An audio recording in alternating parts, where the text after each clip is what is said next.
Welcome, welcome, welcome. Well, folks, the offseason begins. And I know the wound, the pain is still fresh. I know. But you know what? The goal is for the New York Mets to win a World Series. And this year, we fell short. There's no doubt about it. We fell short. We went further than most people ever thought. But the good thing about this year is we put ourselves in great position to get better, to build on. The foundation and the blocks we have in place is what is going to make sure that this team is going to be a competitor year in and year out. And one of the great things and one of the foundation building blocks we have is a guy in the name of David Stearns, another guy, a gentleman named Carlos Mendoza. Those two gentlemen, those two leaders are very special pieces. Yes, we have players. Yes, we have talent, but you gotta have the right leaders. Okay, so this video we're going to go over a lot of very important facts about this team. Obviously, well, let's start off like this. So the game was yesterday, game 6. Yeah, all right, we lost 10-5. Congrats, Dodgers. Good luck in the World Series. All right, whatever. Honestly, I'm probably rooting for the Dodgers because I can't take another New York team winning in our backyard. That's me. Other people are saying, oh, New York, you got to root for New York. Well, that's you. This is me. Go Dodgers. All right. And honestly, I don't got a really big, I don't really care, but if I had to pick one team. All right. Okay. Actually, before we get started, we're going to be really having, numerous off-season videos. In fact, it was asked right after the season, are we going to continue doing videos? Of course, we're going to do more videos. This is one of the best times of the year, one of the most exciting times of the year. 2024 was not supposed to be what happened. It wasn't supposed to be the magical run season. It was supposed to be like an interim building block season. Although, if you would have stuck around in the beginning of our videos, honestly, we predicted this here at Dominant Mets Nation. We predicted a World Series run. We predicted that we would have a top 3 finish. Really, we predicted the Mets would have 95 wins. They had 96. Yeah, I know, you're including the playoffs. Well, I don't think anybody would have got to 95 wins, including the playoffs. We predicted the Mets would be better than the Yankees. I still believe that's a fact. So we predicted a lot of these fun things in the beginning of the season. Well back in February, well back in January. I mean, that was based off of getting David Stearns, his pedigree, and knowing how he constructs a team. He constructs a team where if you start on opening day in April, you are going to be a way different team as the season progresses because it's how David Stearns evaluates talent, how he puts a value on a player. And if that player is not fulfilling their role in the team, goodbye, gone. So this year is going to be interesting and raising the bar. That's where we're going to start. Carlos Mendoza said right after the season, one of the biggest impact of having this huge playoff run is that the bar will be tremendously raised for next year and beyond.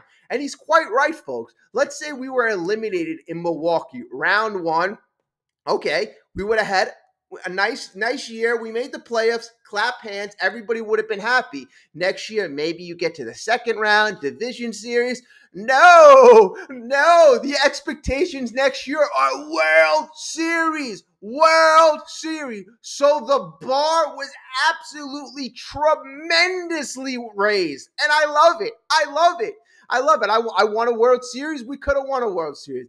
We're not going to get into that, but okay. So let's get into off-season plans and stick around for the end of the video because Pete Alonso gone. What that means is I got some interesting comments from Mr. Pete Alonso that we need to address.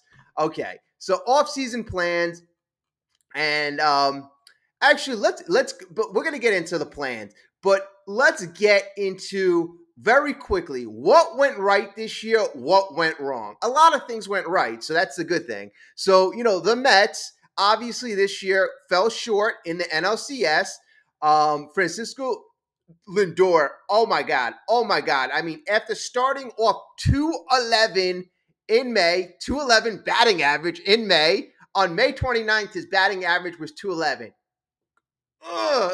Not good. But after him switching to the leadoff spot, we know the guy became a leader. We know that the guy said, "Get on my back, follow me." He caught fire in the second half of the year, posting a 943 OPS, sparking the team's surge up the standings. The 30-year-old Lindor was an outstanding defender. He ranked second among shortstops with 16 outs above average. Still upset he didn't come in the top 3 in Gold Glove finalists. What the hell is up with that? Shohei Ohtani obviously seems like he will run away with the NL MVP. We all knew that. Mr. Popularity contest. All right, that's not what the MVP was all about, but that's a story for another different day. Okay, Lindor, we know, was one of the huge bright stars, but this is then when we got to look at Mr. Mark Vientos. And the 24-year-old was obviously twice optioned to the minors early in the season. I mean, that's the amazing part of it. He didn't play the whole year in the majors. Didn't play the whole year. He only had 8 at-bats by the middle of May. 8 at-bats by the middle of May. Imagine this guy plays a whole freaking year. He had 27 home runs, and by the middle of May, I repeat, only had 8 at-bats with the Mets. And then, obviously, when he did come up, he took off, and that sparked the lineup. It sparked Lindor. Vientos arrived. Vientos, after the All-Star break, he had an 896 OPS, and it finished third on the team with home runs in such a short period of time. Okay, many other things went right. The starting pitchers, Sean Manaea looked like a Cy Young the second half of the year. Luis Severino turned back the clock. Jose Quintana, last 6 weeks looked like one of the best pitchers in baseball. I mean, we had a lot of great things. There were many reiterations of the bullpen, and that's where you got to go to David Stearns. He was able to build this team on a freaking fly. All right, things that went wrong. And David Peterson, I got to give him a lot of credit as well. I would say number one thing that went wrong is freaking injuries. Started off the season, Kodai Senga, where the hell are you? You're injured. Damn. Coming back by the All-Star break, fine. Hopefully comes back, pitches against the Braves, 5 innings, looks dominant. The Mets passed the Braves in the standing. Oh no, Kodai Senga is hurt again. Okay, so I gotta say, we really struggled with injuries. Christian Scott, another top reliable prospect, could have really helped us out down the stretch, along with Kodai Senga. I mean, those injuries hurt us. We struggled finding that 4th, 5th spot in the rotation. Adrian Hauser didn't work out. Although we had another piece, Taylor, that other piece of that trade worked out perfectly. In the bullpen, a lot of injuries, a lot of plays that did not work out as well. Guys like Jake Diekman, Jorge Lopez, guys who've gotten injured, Raley, Brooks Raley, Drew Smith. I mean, it's on and on. The way Stearns had to rebuild this team on the fly, you got to say, executive of the year. All right, folks, off-season plans. The Mets front office has some key decisions this year. And, anytime you say key decisions, there's an image of a man that has been sitting here for 6 years, that has been homegrown, playing first base. That's always the imagery that comes to your head. What's going on with Pete? But that's one of many decisions. We've seen in the postseason where we have our holes. So I'm pretty sure David Stearns is going to address those in a tremendous way. Okay, so the left side of the infield is pretty much set. Lindor, Vientos, great. We got a great base. Francisco Alvarez, behind the plate, we're going to give him the benefit of the doubt. He's a young 22-year-old catcher. He's got a lot of great things about him. Not going to touch Francisco Alvarez. Okay, so we got our left side of the infield. We have our catcher. All right, where else do we need to go? Jeff McNeil, he remains under contract at second base, but he has not hit well the past 2 seasons. With little power, Jeff, we know he's 32. That is going to be a position that I'm pretty sure is going to see a change. We saw Iglesias play there most of the season. Jeff McNeil is a nice jack-of-all-trades player, but is he going to be that starter? I think we're going to see another option there at second base. Pete Alonso, it's very unsettled right now, and we're going to get to more Pete Alonso comments coming up, so stay tuned. But first base, unsettled. So far, second base, first base, unsettled. All right, now as we travel into the outfield, things are even more uncertain. Brandon Nimmo, obviously he will return in left, but center field, Harrison Bader, up in the air. Right field, Jesse Winker, up in the air. Why, you ask? They're both free agents, so that's pretty easy. The aging Starling Marte, he had some bright spots, but he's often injured and aging. Starling Marte has 1 more year left on his contract, and could he start it right? Yeah, maybe, but a guy like David Stearns may want to relegate Marte at the tender, very delicate spot in Marte's career. He may want to relegate him more to a rotating bench role.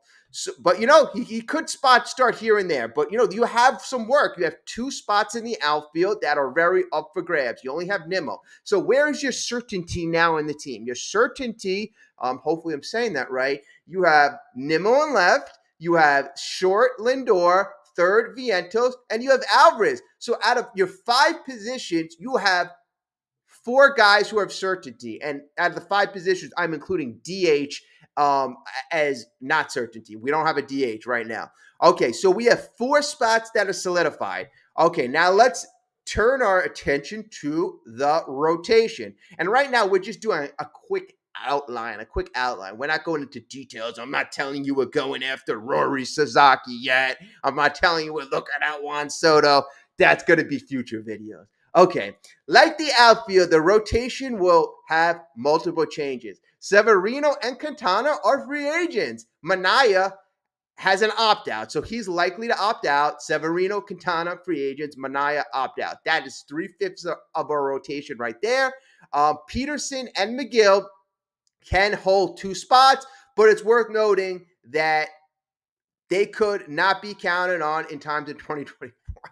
So Peterson and McGill throughout 2024 were unreliable. Although Peterson, especially in the second half of the year, really freaking stepped up. So you give Peterson all the credit in the world. And I'm not going to forget about you, Mr. McGill. You did step up towards the last couple starts of the season. So, those guys did have their moment. Okay. Kodai Senga will return next year, but this year we know he was limited to 5 and 1/3 innings due to his shoulder and calf injuries. So funny. At least he pitched 5 1/3 innings. Paul Blackburn is another option. Obviously, our July acquisition. He has a career 4.85 ERA and made just 14 starts this year. All right, so we have Paul Blackburn. He's got another year left, but it's nothing to jump overjoyed about. All right, Diaz returns as the anchor of the bullpen. Is probably going to be one of the key members under 2025. But with mediocre results from this group, upgrades are definitely necessary. So, basically, Stearns is going to have to work his magic because as we see, our starting rotation is bereft of talent. Our most talented guy there, you would have to say, and I'm not talking about prospects yet, you would have to say is a healthy Kodai Senga, developing Peterson as well. I'm talking about guys who are on our roster. So on this winter, you have a lot of things to do, Mr. David Stearns. The good thing is that our owner, Steve Cohen, freaking finally is in a better financial position with approximately $170 million going off the books. Obviously, we know Stearns just needs to make the right decisions. That's all. Just make the right decisions. Don't pull a Billy Epler. Okay. All right, so let's look at some hope, some prospects. And, again, we are getting to the Pete Alonso comments, so stick around. But let's look at some of the prospects. Prospects on the horizon. The Mets have had many injury setbacks in their prospect pool, but still have an above average group. The best news is that most of their top youngsters could be in the majors next year. So that means a lot of our talent is close. That means a lot of our talent, I repeat, is close. Brandon Sprout, our top pitching prospect, and he's ranked the number 3 pitching prospect in all of baseball. So he's got a lot of talent. I actually want to see him in August so that we could potentially use him for a stretch run. He's got a lot of talent. Use his freaking talent. Okay, so Brandon Sprout made a major leap in his first full minor league season, progressing through 3 levels and finishing his season in AAA. The 24-year-old has an elite fastball velocity. He has an effective secondary pitches, and like many prospects, Sprout could stand to improve his control, but he is on the fast track to help the Mets rotation by next summer at the latest. Okay. Wrist surgery limited Jet Williams. Jet Williams, one of our top prospects, but the 2022 first-round pick is just only 20 years old and has already reached AAA. He has terrific speed and uses a strong batting eye to reach base often. A natural shortstop, Williams is learning to play center field due to the presence of Lindor in Queens. Williams is slightly closer to the majors than another prospect from the 2022 draft, Drew Gilbert. The 24-year-old Gilbert arrived in the Verlander trade and fared much better in AA than in AAA. Still, Gilbert could be a solid 20-25 piece in the majors with the Mets. So right then and there, you have 3 very high level. These are high-level prospects. Jet Williams, Drew Gilbert, and Brandon Sprout all could be options at some point next year. I'm not saying starting, because we know, as I keep saying, what we start off in April, the roster in April will not be the same roster in May, will not be the same roster in June, will not be the same roster in July. There will be many reiterations, and every single time Stearns makes a move, he makes the move with the intention to get incrementally better and better and better. And that's how, at the end of the day, you get a lot better by making all these little improvements. Okay, another guy to watch out for, Ronnie Mauricio, was on the fast track to the majors, but we know in 2023, sadly enough, tore his ACL, caused him to miss the whole season. Mauricio is a shortstop who has learned to work around the presence of Lindor by playing other positions. All these shortstops. We got so many damn shortstops, but you got Lindor here for over a decade. So, that's funny. Okay, last but not least, we have Acuna, who we saw late in the year, gave the Mets a huge spark in late September when Lindor was injured. The 22-year-old shortstop posted a 654 OPS in AAA, but looked much better at the professional major league level. All right, so those are some key prospects to keep our eyes on for 2025. Yes, we have more prospects. Other pitchers like Blade Tidwell, Mike Vassell. There's a long list of guys that we could potentially see, especially starting pitchers, because I doubt we're going to pick 3 or 4 high top starting pitchers. You can't afford it. You just can't afford it. All right. So goals for 2025. The 2024 campaign wasn't supposed to be a peak year for the Mets. Yet they did well to surge in the postseason. They got hot at the right time. They took a next step. Significant upgrades are needed at several spots. The Phillies and Braves have 2 of the best rosters in baseball, which will make it difficult for New York to win its division title since 2015. Even with the mammoth payroll, instead, a more realistic goal should be to earn a wild card spot again next year and hope the team gets hot in October. Now, this goal, and I'm reading this from that particular goal is from Mr. John Harper. Mr. John Harper, very good baseball writer, but I'm not going to say his goal is more in line with Mets fans. Mets fans' goal, I repeat, is World Series next year. World Series, not to clinch a wild card berth. That is not the goal. That is not the goal. I'm sorry. That's not the goal. It's you get a 2 games short of the World Series, and you made plenty of mistakes. You didn't have your ace. You had almost a dozen injuries to this team, maybe well more than that throughout the course of the year. You have to make the World Series. That's the goal. Let's be plain and honest here. So, okay. On our next video, what we'll probably start doing is I want to rank the top 10 pitching free agents. But that's going to be another video. What we have to get to close out this season, for us to get closure, is I want to go over some comments about Pete Alonso, because the thought process here, and if you're like a body language expert, and scratch that, you don't have to be a body language expert, but the body language around Mr. Pete Alonso, from players, from upper management, David Stearns, is Pete Alonso going to be here? Smiling, Pete's talented, this and that. Nobody answering the direct question. I mean, when you asked, what's his name, Cashman, about Judge being here, we love to sign Judge. We're going to work night and day together. I mean, the reactions is super night and day. Francisco Lindor was basically saying goodbye the other day. All the players are saying goodbye. All right, so let's go to Pete Alonso's reaction, and I have it right here.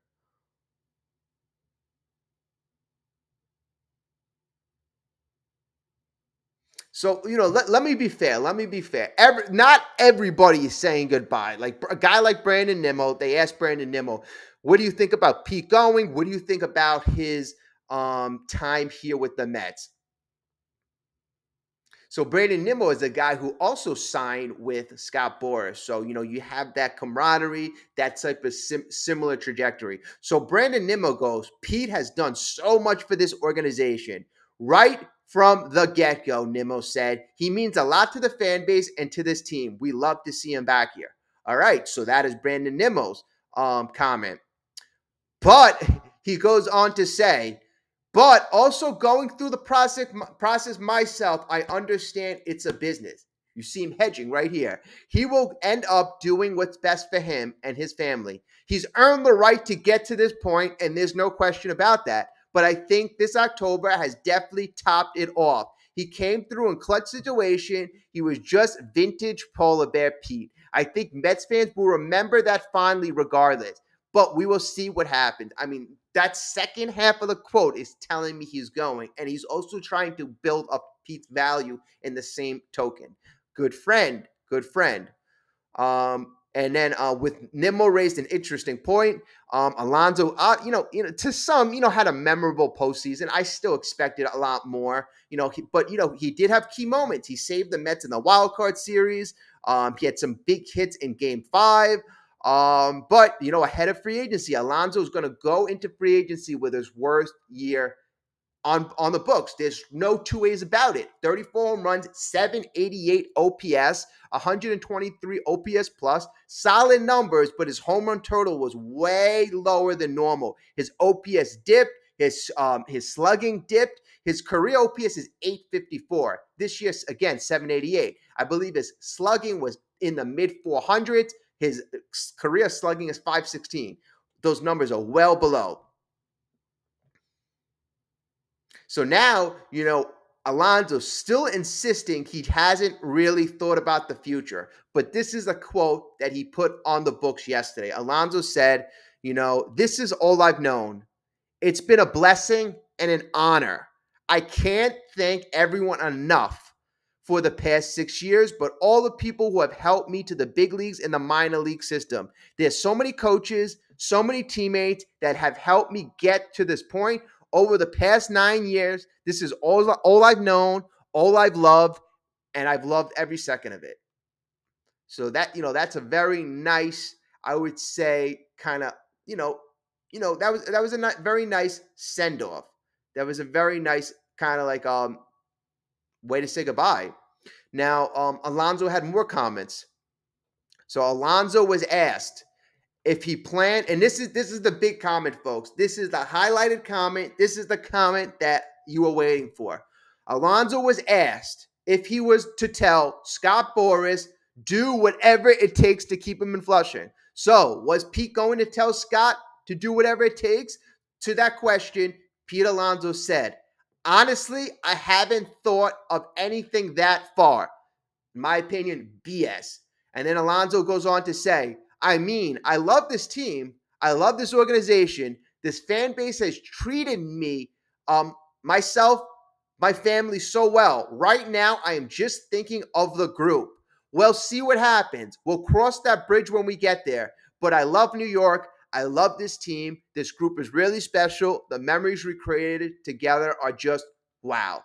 In my opinion, Pete is not saying anything like, I'd love to come back. I want to play here. We have to work it out. I haven't thought about it. That is the biggest BS I've ever heard. I haven't thought about it. Free agency's in 3 weeks or 2 weeks. You're a free agent. Of course you thought about it. The team was thinking about trading you a couple months ago. Of course you freaking thought about it. That is some of the biggest BS. And him deflecting like, oh, I'm just thinking about the group. I'm just thinking about the memories. That's kind of just telling you all you really need to know. And at the end of the day, this is what I predict. I predict David Stearns doesn't want him. David Stearns already made a decision. There was tension throughout the course of this year. Pete Alonso this year was playing the last couple months like the team didn't want him. And for the first time in his career, he felt he didn't feel wanted. It played around with his psyche, his mentality a lot. Has Lindor regressed physically? It's really hard to, imagine and fathom in 1 year how you would regress so much. But, your mentality can play a lot around with you. If you were heard you wanted to be traded, if you heard you're not a Stearns guy, that could play with you at the plate. You try to, focus a bit more than you should. You don't let your talent take over. You saw really in some big key spot, Pete Alonso let his talent take over. Pete's a guy doesn't have to pull the ball to do the damage. All he should have been doing to get on the right track is looking up the middle and right field. He's so good, and all they were doing was pounding him outside. If he mastered what the strike zone was on the outer part of the plate, he would have forced the pitcher to start throwing in. If he started laying off that outside slider, outside breaking ball, he could have started having pitchers throw the ball in. But his focus was all over the place. And, if he knew something that we don't know, that could have really put his thumb on the scale in terms of how he performed on the field. But, this is just my quick synopsis. But, a lot of good things happened. We raised the bar. These are quick offseason plans. We have many prospects to look forward to. Our World Series goal for 2025, there's no doubt about it. I don't want to hear wild card. I don't want to hear playoffs. I want to hear World Series. World Series. And Pete Alonso gone, this is the first video of the Pete Alonso saga. So thank you all. Thank everybody. I just want to thank everybody. It's been a very fun season. And the thing that makes this fun is because of you. So if you're not a subscriber and if you watch this long, you got to subscribe. Subscribe to Dominant Mets Nation. I really appreciate each and every one of you. Have a great day.